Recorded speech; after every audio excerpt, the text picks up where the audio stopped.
Hola, hola, hola, ¿cómo están? Feliz y bendecido día, ¿cómo andan? Espero que muy bien. Bueno, acá estamos en un nuevo encuentro de lectura en vivo. Voy a pasar a compartirles un capítulo más de este maravilloso libro El ojo del yo del doctor David Hawkins. Vamos a seguir avanzando en esta lectura y hoy vamos a comenzar con la sección 4, que se titula Debates y conferencias y dice transcripciones de charlas y reuniones en distintos países con grupos de estudiantes espirituales de diferentes procedencias espirituales. Así que bueno, vamos a comenzar con este capítulo 11, que tiene un título aparte de la sección, que se llama A lo largo del sendero.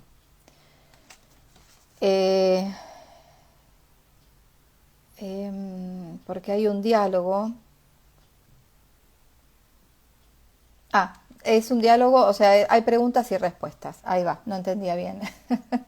Hola Roberto, hola Vibrarte Alma, hola a los que se unen ahora, a los que lo van a ver después. Muchas gracias por estar ahí y compartir conmigo este ratito de lectura. Lo voy a leer completo, el capítulo 11, porque si bien son varias páginas, no son tantas como para hacerlo en dos partes. Así que bueno, vamos con ello. Capítulo 11, a lo largo del sendero. Aquí las personas plantean preguntas que no tratan específicamente del yo o de la realidad, pero son preocupaciones que surgen al principio de la exploración espiritual. Pregunta. Vi un programa en televisión acerca de las experiencias extracorpóreas y las experiencias cercanas a la muerte, y según decían, se trata de la misma experiencia. ¿Son o no son diferentes? Respuesta. Son decidida y completamente diferentes. Se podría decir que una es trascendente y la otra es paranormal. La experiencia extracorpórea puede tener lugar en cualquier momento, incluso durmiendo o soñando. Se desencadena frecuentemente debido a calamidades o enfermedades físicas.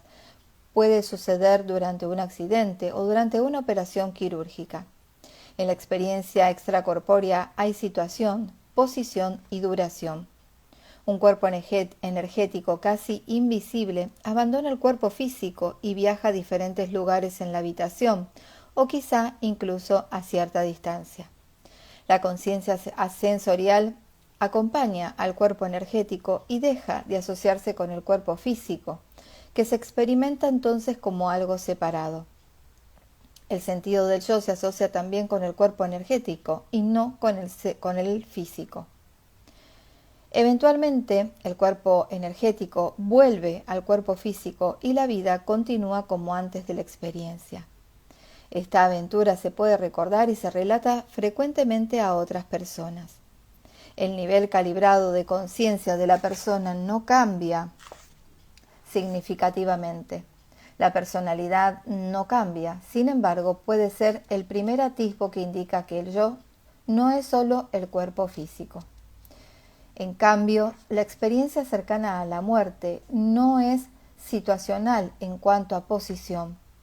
Uno entra en unos dominios mucho más grandes y espléndidos. Hay un amor infinito y radiante siempre presente.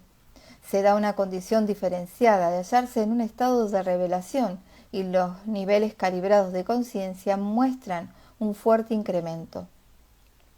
Una de las características de la experiencia es que la personalidad cambia y se produce una transformación. Se trata de cambios bastante notables. Con frecuencia hay un importante cambio de actitud y una disminución del interés por las cosas del mundo. El miedo a la muerte desaparece, incluso puede haber un cambio de vocación. En general se da una atracción hacia temas espirituales, así como una marcada disminución del nivel general del temor. Esto se refleja en una gran sensación de paz y de gracia y en la situación de actitudes negativas por positivas. Y en la sustitución de actitudes negativas por positivas. La transformación de la personalidad puede ser bastante profunda en algunos casos. En otros solo se puede describir como de santidad. Hay personas que tras estas experiencias se hacen sanadoras y se sienten atraídas por profesiones relacionadas con la salud. Pregunta: ¿qué prácticas espirituales pueden ser eficaces en el ajetreado mundo de hoy? La mayoría de las personas tienen trabajo, familia y muchas distracciones. Respuesta: la búsqueda consciente de objetivos espirituales es el resultado de una opción y una decisión. En realidad, solo hace falta estar dispuesto, así como cierta capacidad para salir adelante. Hasta el concepto espiritual más sencillo puede resultar una herramienta sorprendentemente poderosa. La simple decisión de ser amable, de perdonar y de ser compasivo con toda forma de vida, inclusive con el propio yo de uno, se convierte en un bisturí capaz de extirpar importantes impedimentos para el desarrollo espiritual. Por medio de la humanidad, uno puede percatarse de que la mente es limitada y que no es capaz de ver todas las circunstancias que envuelven cualquier acontecimiento.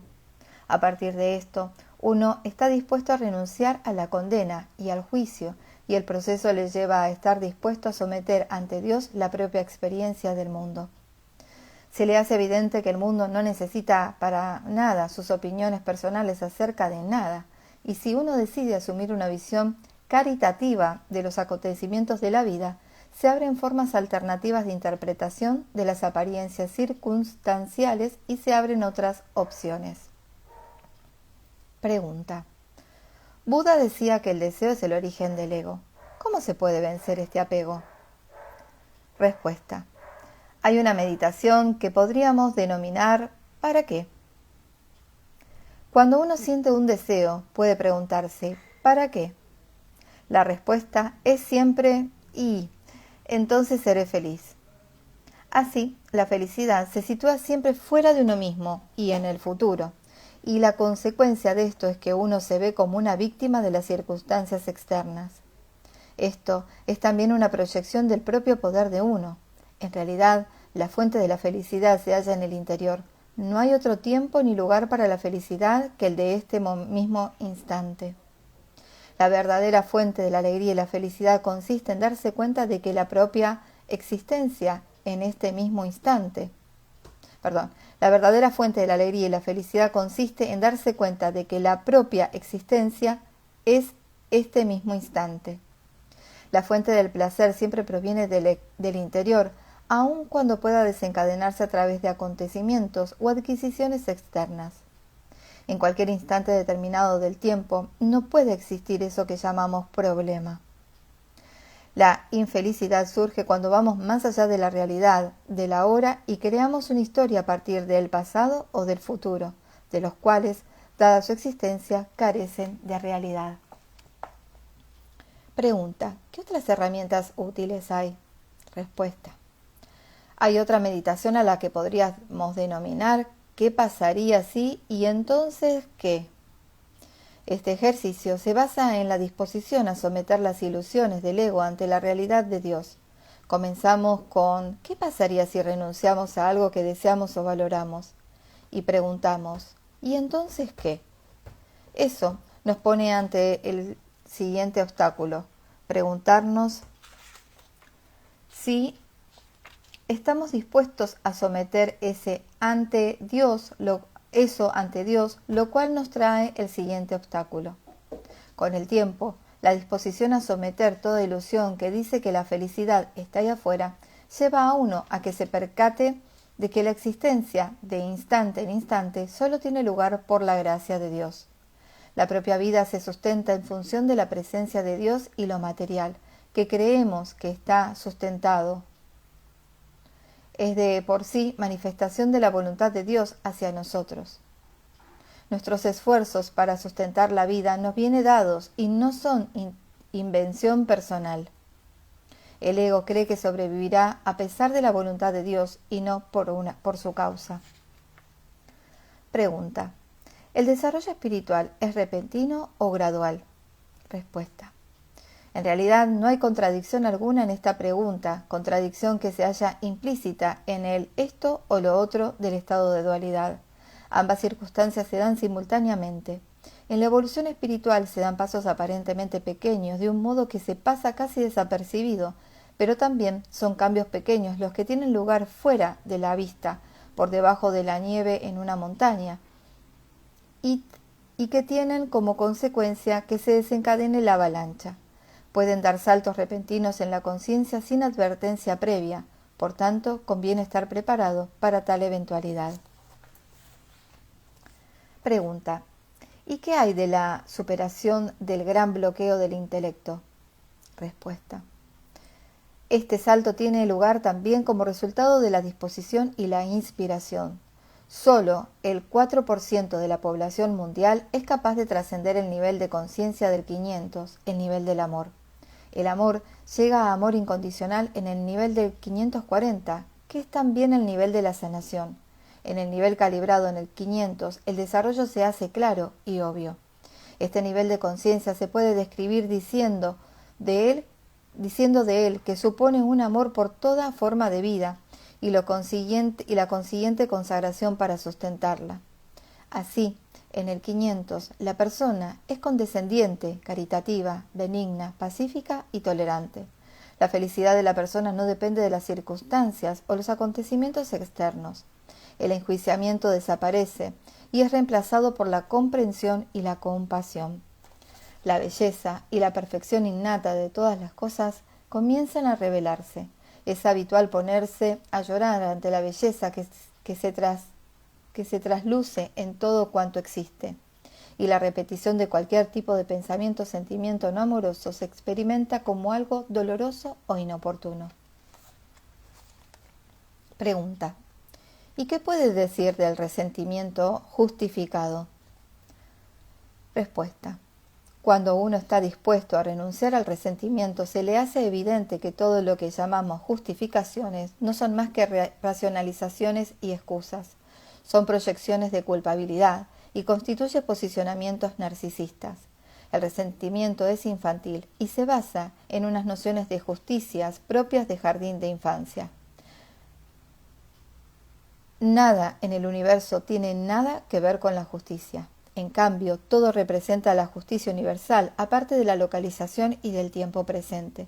Todo resentimiento es una justificación de la propia culpabilidad y una proyección de la propia responsabilidad al verse uno mismo como víctima. El estudiante espiritual tiene que perdonar a la otra persona, aun cuando esté equivocada. El resentimiento se calibra por debajo del nivel 200, por debajo del nivel de integridad. No se consigue nada albergando resentimiento.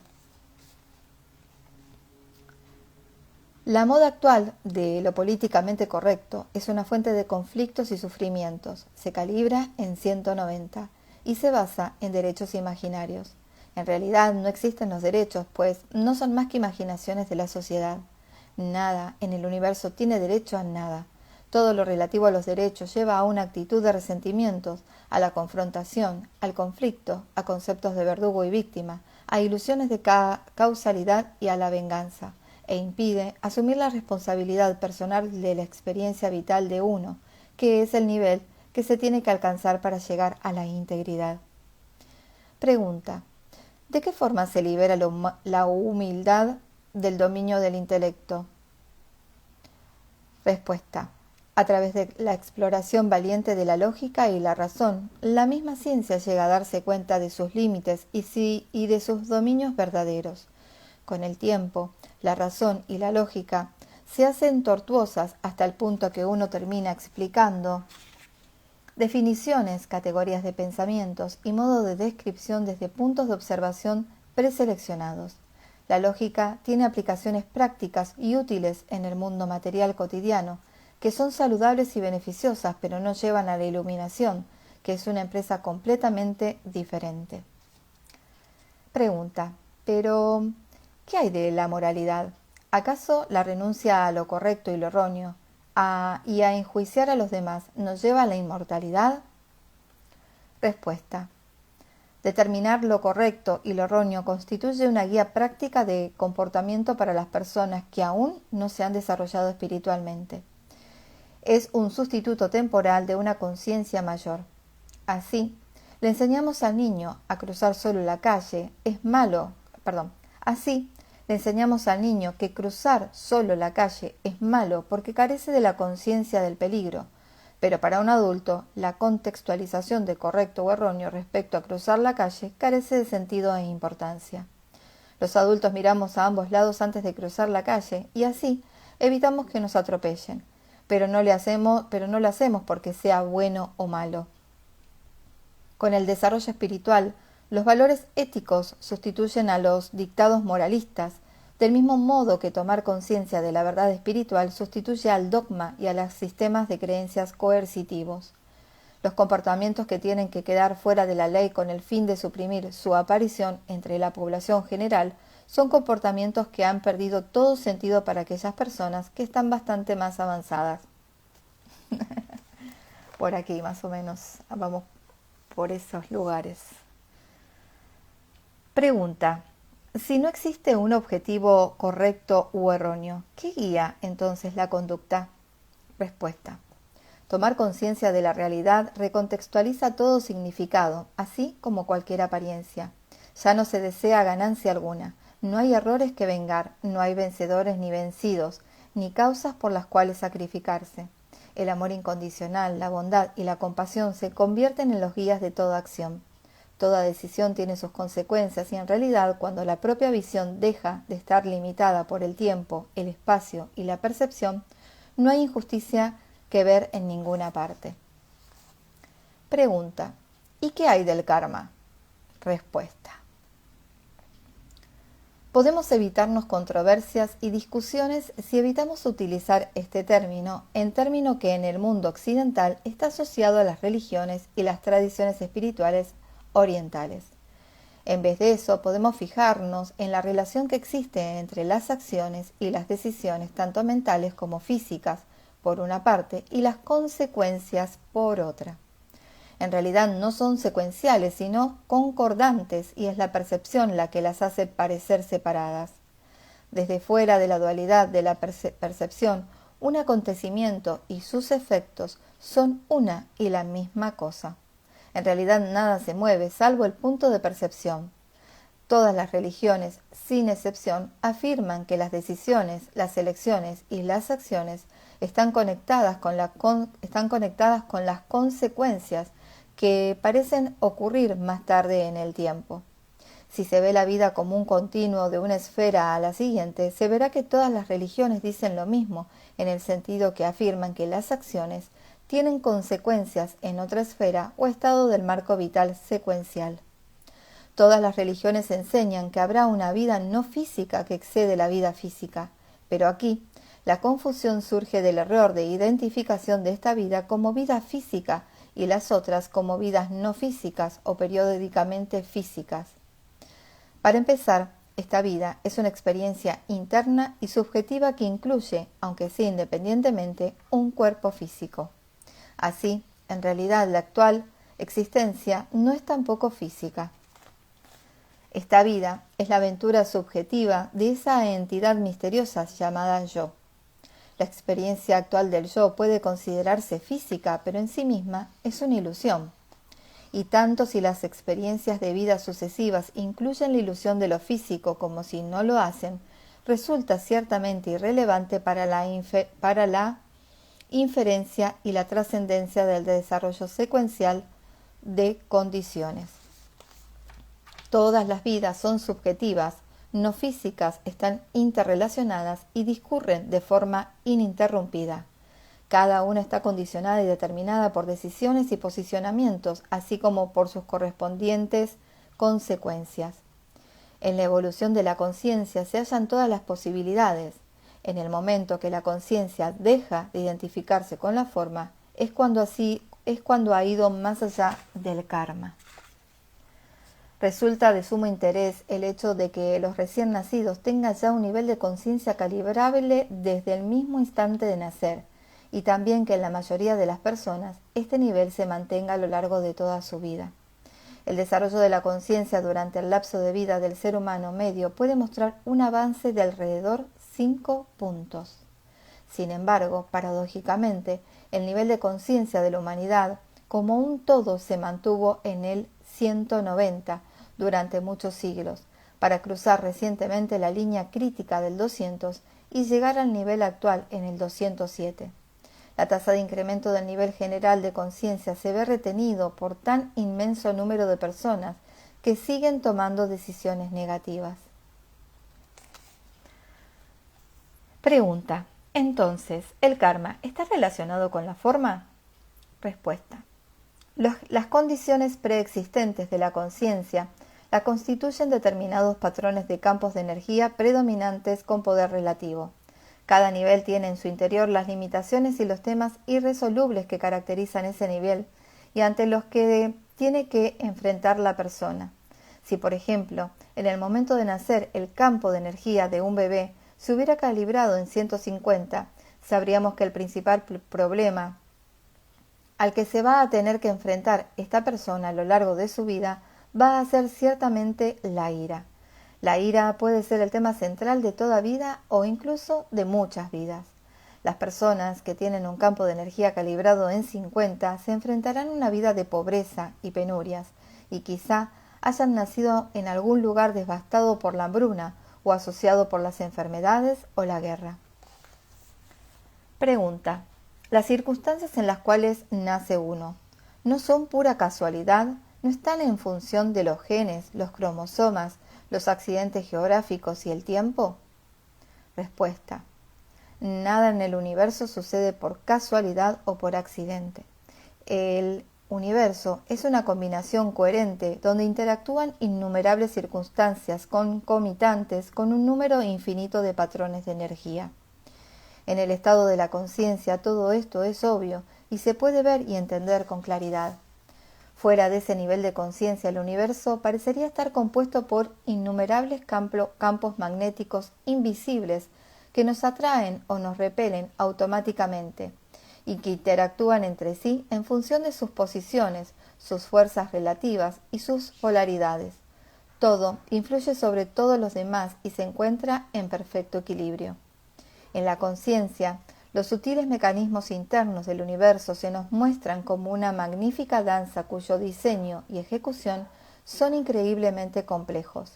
Queda claro que lo que el mundo llama milagro tiene lugar como consecuencia de un cambio de energía, como lo que puede generar el amor o la oración. También es posible elegir arbitrariamente cualquier aspecto de las actividades e interacciones de los seres humanos y calibrar el poder de las energías implicadas. Las energías intrínsecas de cualquier cosa que exista son las que determinan su destino. En función de las condiciones imperantes en todo un universo, dichas energías se expresan locamente. Es imposible que se den accidentes o injusticias. Toda acción, decisión, pensamiento o elección altera el equilibrio de las interacciones y sus consecuencias. Pregunta: entonces, ¿el karma es una condición general? Respuesta: todo desarrollo e interacción en la evolución de cualquier cosa del universo es totalmente kármico, y la vida humana no es una excepción. Del mismo modo, todas las posibilidades vienen determinadas por el universo en su totalidad y todas las que hay en él. Un gato no se convierte de repente en un perro. Es el karma que le da lugar a la elección de los genes y a los cromosomas de uno cuando nace, así como el lugar, la situación y las condiciones imperantes allí. El campo de energía potencial del gato no es atraído para entrar en el cuerpo de un perro. Con la kinesiología, uno puede rastrear el karma de cualquier entidad.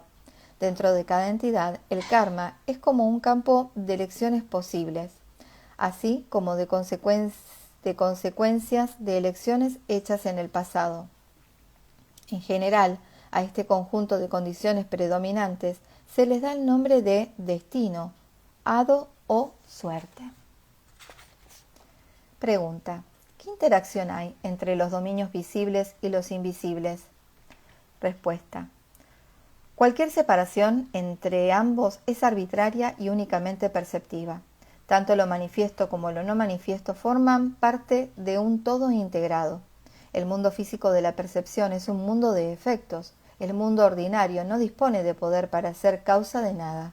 El poder de la causalidad existe solo en los dominios invisibles. El edificio del Empire State vino a la existencia en primer lugar como un pensamiento y un diseño en la mente de su creador. pensamiento y diseño que mediante el poder de la voluntad tuvo como consecuencia su aparición en el mundo visible. Como edificio físico que es, no dispone de poder alguno de causalidad, no puede ser causa de que algo ocurra. Su presencia no es más que una circunstancia local que tiene determinadas consecuencias, como son las corrientes de aire o las sombras que genera, pero el poder de causalidad no es algo intrínseco a su estructura o a sus partes. Pregunta: ¿qué es lo que justifica o da cuenta de la existencia de algo? Respuesta: la gracia divina determina toda la creación en todas sus expresiones y aspectos. Decimos que lo no manifiesto viene a expresarse como manifestación por ordenanza de la voluntad divina, y es la presencia la que hace posible y lo activa, dado que su cualidad es potenciar la evolución de lo posible en acto. Podríamos decir, por ejemplo, que una semilla está dormida e inactiva, pero que con la presencia divina comienza a crecer. Los patrones potenciales para la aparición de lo material residen en los dominios invisibles como patrones de energía. La cualidad de la realidad no es más que el resplandor del yo real, que imbuye la cualidad que llamamos realidad. La mente ordinaria atribuye esta cualidad de la realidad a cualquier materia o imagen, creyendo que la realidad emana de la materia en sí.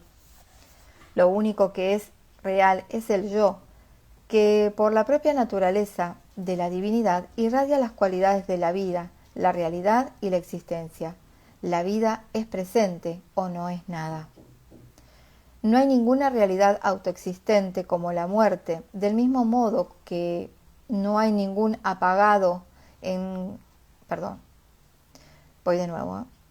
No hay ninguna realidad autoexistente como la muerte, del mismo modo que no hay ningún apagado en una conducción eléctrica que nos lleva corriente.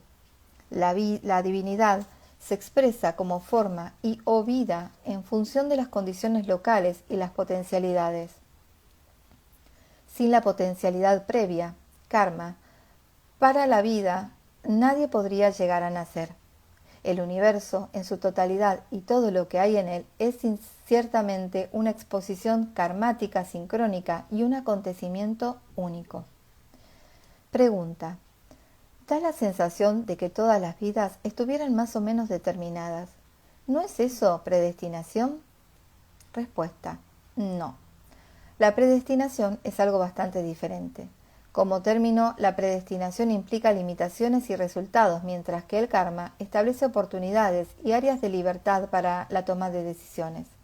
El rango de decisiones disponibles está limitado por las condiciones imperantes que atrae o establece el propio campo de energía de uno, que tiene un patrón kármico. La elección hecha reemplaza al karma y puede anularlo o cambiarlo mediante un acto de voluntad. Pregunta: ¿y qué hay del libre albedrío? Respuesta: acá me interesa, me encanta hablar de esto. Como parte del patrón energético que uno hereda al nacer, disponemos de una cantidad innata para la elección y la decisión. De una capacidad innata para la elección y la decisión.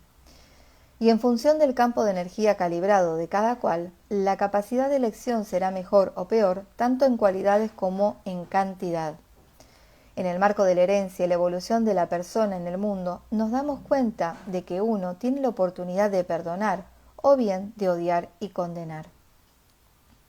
Se podría decir que la flotabilidad espiritual de la persona aumenta si elige perdonar y disminuye si opta por el odio. Cada decisión le lleva a uno a un lugar diferente en el campo de la energía general de la vida humana. Decimos: cada mochuelo a su olivo. Lo semejante atrae a lo semejante. Dios los cría y ellos se juntan. Quien mal anda, mal acaba. Cosechamos lo que sembramos. Buda decía que no hay necesidad de atacar o de castigar a nuestros enemigos, pues caerán de todas formas como consecuencias de sus propias naturalezas. Todas las religiones afirman que lo que se haga en esta vida influirá en la siguiente, y el hecho de que la siguiente vida sea realmente física o no lo sea, resulta irrelevante. La vida no se puede convertir en no vida, solo puede cambiar de forma y de expresión. Última página. Última pregunta en realidad. ¿No es mejor un campo de energía de calibración alta que uno de calibración baja? Respuesta: no es mejor, es solo diferente. Cada entidad tiene su trabajo que hacer en su contribución al todo. Un ladrillo no es mejor que otro porque es más grande o esté más alto en el edificio. Mayor, menor o mejor son términos que enjuician y que surgen de la toma de posiciones. Toda entidad viva disfruta por igual de las conciencias de la existencia, dado que la presencia divina, en todo lo que es, imbuye esa cualidad como una consecuencia de la creación. El animal, la planta o el ser humano son iguales en su gozo por la existencia. La mente humana puede pensar y ponderar. La planta, si tuviera mente, probablemente consideraría el pensamiento como algo superfluo y estúpido. Toda entidad viviente ama su existencia, no por una cuestión de emotividad, sino por el gozo de la conciencia, sino porque el gozo de la existencia es intrínseco a la vida y a toda existencia. El conocimiento no requiere de pensamiento ni de sentimiento, porque la existencia contiene la cualidad de la conciencia divina. La vida en sí sabe que existe, pero se dejó atrapar en la identificación que muestra con su forma actual. Desde el nivel de la conciencia de la verdad y la realidad, la muerte es imposible porque carece de realidad, del mismo modo que la ausencia no es un estado del ser, sino una descripción mental. Para que hubiera muerte, esta tendría que ser parte de la potencialidad kármica del universo. Si no hay una posible potencialidad, no hay nada que pueda suceder. La nada no es algo que pueda suceder. La vida, al igual que la existencia, no tiene opuesto, del mismo modo que la verdad, no tiene una pseudo-realidad autoexistente y opuesta, tal como la falsedad. La verdad o está presente o no lo está. La divinidad, Dios, la totalidad, la unidad y el absoluto son todo lo que es. No puede existir ningún opuesto a Dios. Solo lo verdadero es verdadero, no existe nada más. Así pues, todo temor surge del apego a la forma, un apego que se debe a la ilusión que nos hace pensar que la forma es un requisito necesario para la existencia. Bueno, seres bonitos, hasta aquí el capítulo 11 con sus preguntas y respuestas. El capítulo 12 me parece que lo voy a dividir en dos porque es bastante más largo. También son preguntas y respuestas. Se titula La búsqueda de la verdad. Ay, yo ya lo leería ahora, me encanta.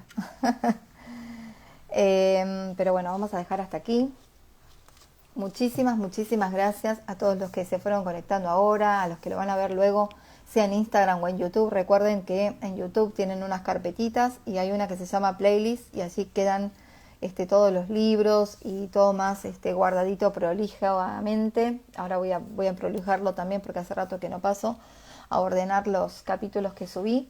Y bueno, vuelvo a refrescar la invitación de que se viene un círculo de lectura, digamos fuera de los vivos, sino que lo voy a hacer por Zoom o por Meet.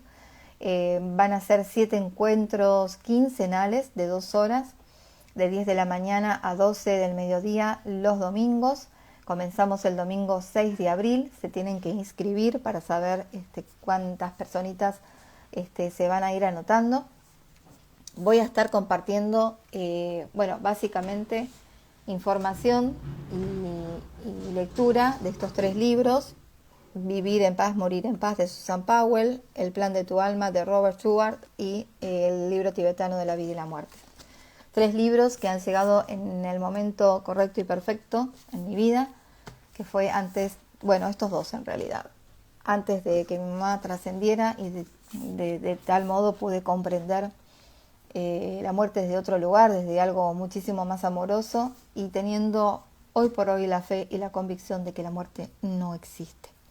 Lo que sí existe es un traspaso de nuestra energía a otra energía, que lo único que dejamos es este envase, este cuerpo físico, que nos permite vivir la experiencia para el alma, pero que en realidad somos realmente seres eternos e infinitos. Y como dice acá en el libro El Ojo del Yo, el capítulo que acabo de leer, que la existencia no solamente es la física, o sea que cuando trascendemos, cuando morimos, sigue esa rueda, no termina nunca, no dejamos de tener experiencia por más que existencia y experiencia por más que no tengamos el cuerpo físico. O sea, la materia no nos condiciona a vivir experiencias, no. Así que bueno, nada, súper invitados. En mis historias está toda la información detallada de los domingos que vamos a estar compartiéndonos. Van a ser 2 horas en las cuales la primera seguramente leeré y la segunda nos compartiremos para sacar dudas, para charlar un poco sobre la muerte, sobre alguna pérdida de algún ser querido, cómo la han transitado y bueno, tratar de darle luz a esos momentos que es inevitable y es un momento más de esta maravillosa vida. Así que si algo nos tiene que quedar claro es que del momento que nacemos, en algún momento partiremos. Así que no hay que tenerle miedo. Bueno, seres bonitos, muchísimas gracias. Nos vemos mañana en alguna otra entrega de lectura en vivo. Nos vemos, chao, chao.